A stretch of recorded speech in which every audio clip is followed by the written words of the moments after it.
नमस्ते नमस्कार दोस्तों, आज हम आपको एक ऐसी वीडियो में लेकर आए हैं जहां पे आप देख के चौंक जाएंगे। दोस्तों, मनहूस कहकर 12 फिल्मों से निकाली गई थी विद्या बालन। दोस्तों, अगर आप हमारे चैनल पे अगर आप पहली बार आए हैं तो आप हमें सब्सक्राइब जरूर कर ले। दोस्तों, वीडियो के अंत तक जरूर बने रहें और वीडियो को लाइक जरूर करें। मनहूस कहकर 12 फिल्मों से निकाली गई थी विद्या बालन ने कहा था कि मेरी खराबी हालत देख मैं भी भगवान से एक फिल्म के लिए गुहार लगाती थी। दोस्तों, आज विद्या बालन का उम्र 45वां बर्थडे है और 40 फिल्मों का हिस्सा रखी है।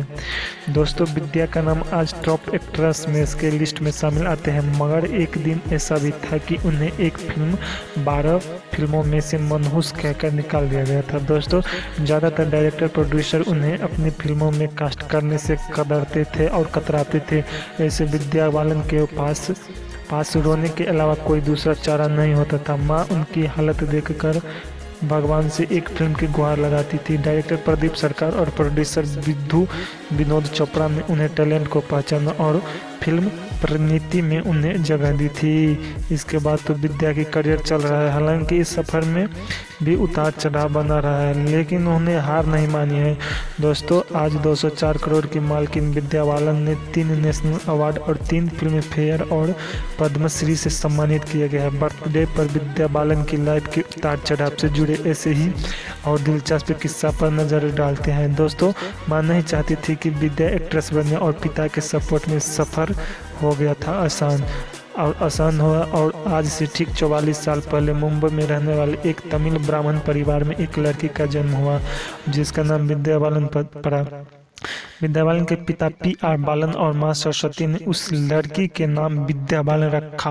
पिता ह्यूमन रिसोर्स और डिपार्टमेंट में कार्यरत थे और मां गृहिणी थी। छोटी विद्या स्कूल के दिनों में से ही एक्ट्रेस बनने का ख्वाब देखने लगी थी और परिवार में उन्हें दूर दूर तक कई फील्ड में नहीं जुड़ा था। हालांकि पिता ने उसको फैसले की पूरी तरह से सपोर्ट करते हुए उसका कहना था कि वो ग्रेजुएशन पूरा करने के बाद भी किसी दूसरे चीज़ पर फोकस करेंगे, मगर माँ को यह काम पसंद नहीं था। वो हमेशा विद्या के पिता से ही कहती थी कि आप क्यों नहीं इसे ऐसा करने से रोकते हैं। साउथ इंडियन लड़की को यह काम शोभा नहीं देता है। दोस्तों, एक फ्रेम में माँ और बहन के साथ विद्या बालन सपनों की पहली मंजिल पर मिली ठोकर और विद्या बालन ने माँ का कहना मान लिया था कि लेकिन वो कभी कभार थिएटर करती रहती थी कि इसी थिएटर के एक प्ले ने उनके लिए एक्टिंग का दरवाज़ा खोल दिया। कॉलेज के दौरान उन्हें एक टीवी शो में काम मिला, लेकिन बदकिस्मती से शो कभी ऑन एयर नहीं हुआ। सपनों के पल पड़ाव पर ही विद्या को ठोकर मिली है और उन्हें पता था कि यह सफ़र उनके लिए आसान नहीं होगा, पर शुरुआत ऐसी होगी कि उन्होंने कभी भी इसकी कल्पना नहीं की थी।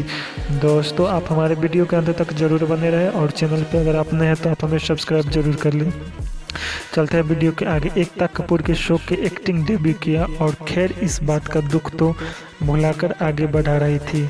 उस वक्त एकता कपूर के शो में हम 5 को लोकप्रियता बहुत ज़्यादा थी। इस देश में अन्य किरदार का ऑडिशन शुरू हुआ। पुराने शो के मेकर्स ने विद्या को भी इस शो में ऑडिशन देने का मौका मिला। मेकर्स की बात सुने तो उनकी मां ने ऑडिशन देने से इच्छा जागी और उनकी मां की वजह से उन्होंने तुरंत फैसला नहीं लिया और विद्या ने यह बात पहले मां को बताई।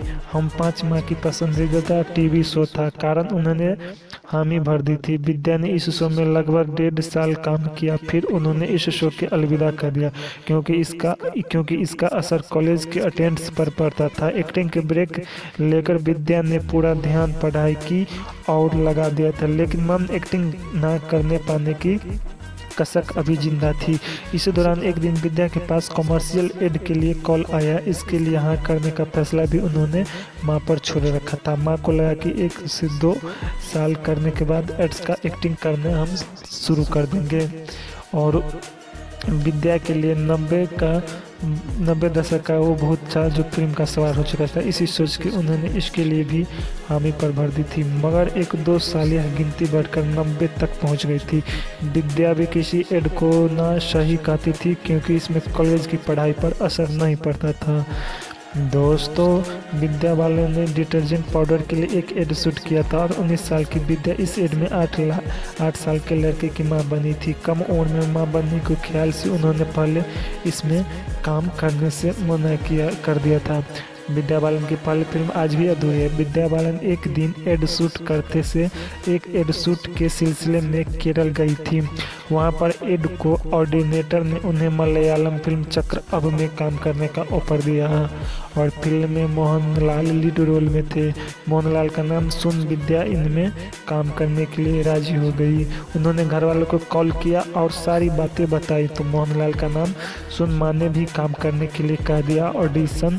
ऑडिशन क्लियर कर दी और विद्या भी फिल्म में अपनी जगह बनाने में कामयाब हो गई। यह विद्या के करियर की पहली फिल्म होती, मगर ऐसा हुआ नहीं। दरअसल एक दिन के शूट के बाद ही डायरेक्टर कमल और मोहनलाल में किसी बात को लेकर ईगो क्लैश हो गया। नवीजनत फिल्म पूरी होने से पहले ही ठंडे बस्ते जा गिरे।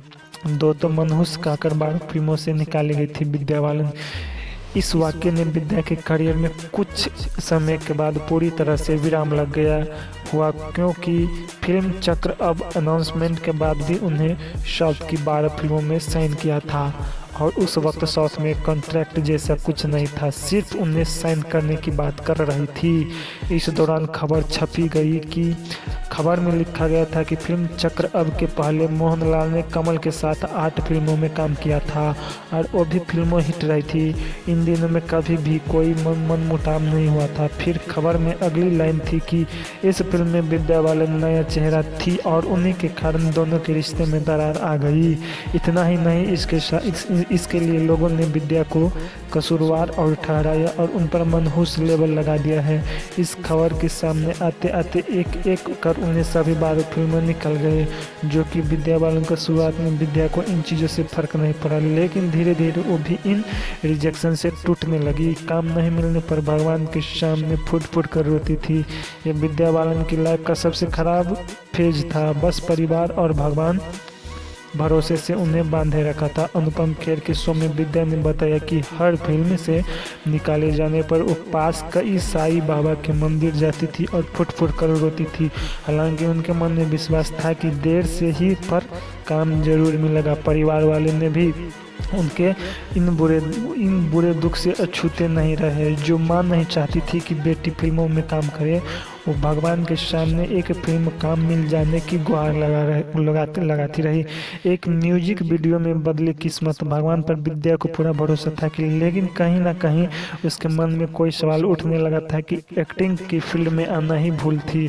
विचारों के इस उथल पुथल के बीच में उन्हें यूफोरिया ग्रुप के म्यूजिक वीडियो में काम मिला। इस वीडियो में काम मिलने का किस्सा यह था कि डायरेक्टर प्रदीप सरकार दादा इस वीडियो के लिए कास्टिंग कर रहे थे।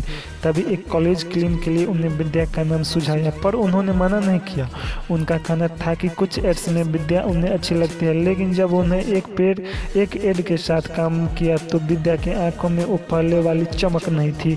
दरअसल अब विद्या ने दादा के साथ काम किया था तो उनकी लाइफ का सबसे खराब दौर चल रहा था। इस कारण वो एड में परफेक्ट शॉट देने में चूक हो गई थी। हालांकि बाद में उस लड़की की जिद पर विद्या को ऑडिशन के लिए बुलाया गया तो फिर किस्मत ने उनका सिलेक्शन हो गया।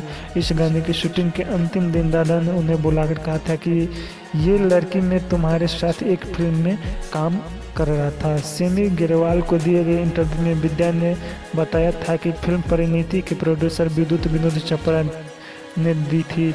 जब उन्हें पता चला कि फिल्म में दादा ने विद्या को कास्ट किया था तो वो बिगड़ गए।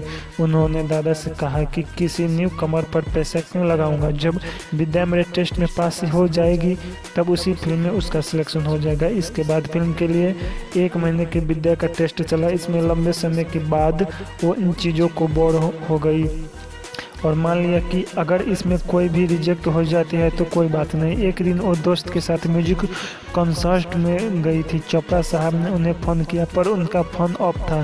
फिर उन्होंने विद्या के दोस्त को कॉल किया और बात करने के लिए कहा।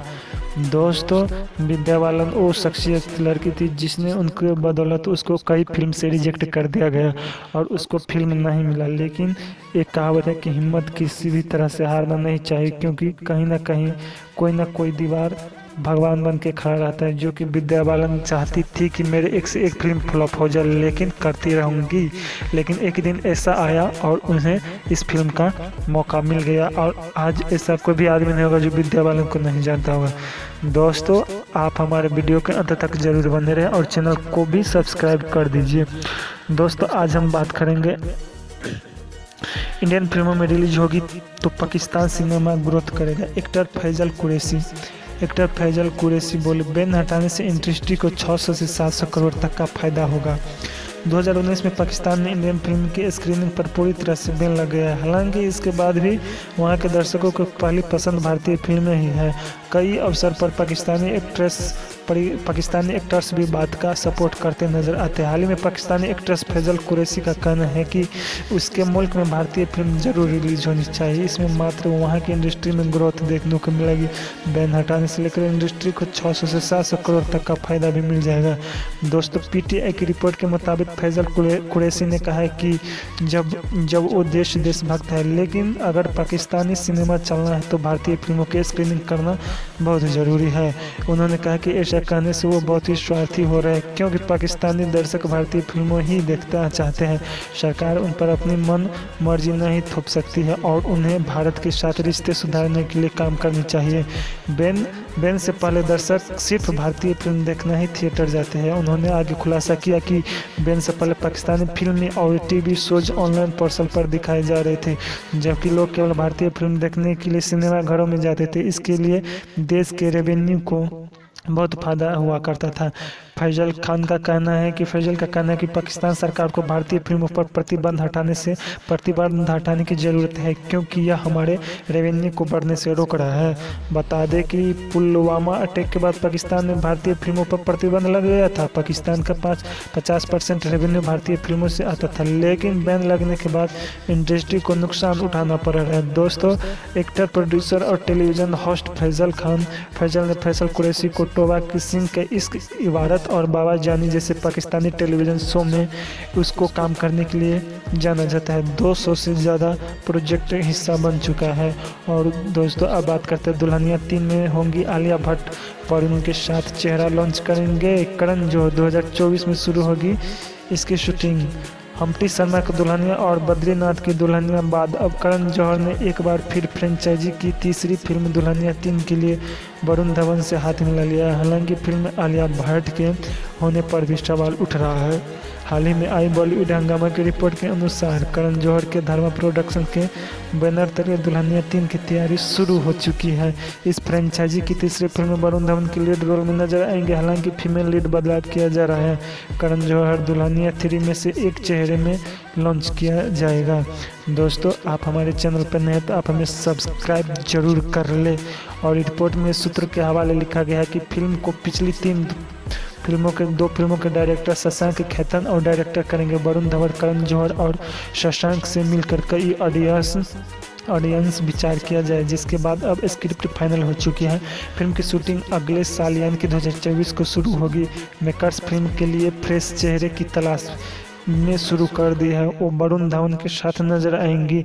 इस रिपोर्ट से साफ की गई है कि चेहरे के आने की आलिया भट्ट की फिल्म होनी मुश्किल है। फिल्म को साल 2025 में रिलीज होगा। वरुण धवन के खाते में कई बड़ी फिल्में हैं, जैसे कि दुल्हनिया 3 के अलावा वरुण धवन के पास डेविड धवन के निर्देश में बनी रही एक अनटाइल्ड फिल्म है तू मेरा हीरो, और कुली नंबर 1 के बाद वरुण डेविड की तीसरी फिल्म है। उस फिल्म की शूटिंग खत्म करने के बाद दुल्हनिया 3 की शूटिंग करेंगे। फिल्म में वरुण धवन ही लीड रोल में नजर आएंगे। हालांकि फीमेल लीड में बदलाव किया जा रहा है। करण जौहर दुल्हनिया 3 के एक नए चेहरे लॉन्च करेंगे। रिपोर्ट सूत्र के मुताबिक इस वीडियो के हवाले में लिखा गया है कि फिल्म को पिछली 2 फिल्मों में डायरेक्टर शशांक खेतान डायरेक्टर करेंगे। वरुण धवन, करण जौहर और शशांक ने मिलकर कई ऑडियंस पर विचार किया है, जिसमें दुल्हनिया 3 में लॉन्च होगा और यह फिल्म 2024 में रिलीज होगा और 2024 में शूटिंग होगा और 2025 में रिलीज होगा। दोस्तों, आपको यह वीडियो कैसा लगा? आप आलिया भट्ट और वरुण धवन के बारे में बता सकते हैं। दोस्तों, सबसे पहले आप हमारे चैनल पर अंत तक बने रहे, इसके लिए आपको दिल से शुक्रिया। और आपको इस वीडियो में क्या राय विचार देना है आप हमें कमेंट बॉक्स में कमेंट जरूर करें। और ऐसे ही दमदार वीडियो को देखने के लिए आप हमारे चैनल को सब्सक्राइब करें और वीडियो को भी लाइक जरूर करें। दोस्तों, हम जानते हैं कि आप किसी न किसी एक्टर के फैन हुए होंगे, लेकिन आप वरुण धवन और आलिया भट्ट के बारे में क्या कहना चाहते हैं आप हमारे वीडियो के कमेंट बॉक्स में कमेंट जरूर करें। दोस्तों, सबसे पहले मिलते हैं अगली वीडियो में, तब तक के लिए फ़िलहाल इतना ही। मिलेंगे अगली वीडियो में, तब तक के लिए फ़िलहाल इतना ही दोस्तों। जय हिंद, जय भारत।